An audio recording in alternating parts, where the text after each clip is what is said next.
রাজশাহী বিশ্ববিদ্যালয় কেন্দ্রীয় ছাত্র সংসদ নির্বাচনে বাজিমাত করেছে ইসলামী ছাত্র শিবির। ভিপি এবং এজিএস উভয় পদেই বিপুল ব্যবধানে জয় পেয়েছে সংগঠনটি। তবে জিএস পদ হাতছাড়া হয়েছে তাদের। অপরদিকে শীর্ষ 3টি পদেই ভরাডুবি হয়েছে জাতীয়তাবাদী ছাত্র দলের।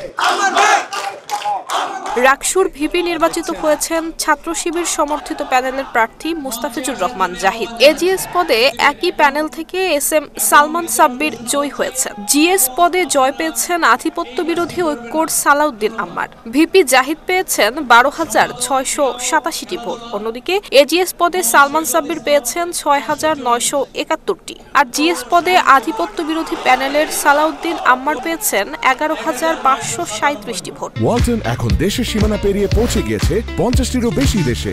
ওয়ালটন, ঘরে ঘরে, বিশ্বজুড়ে।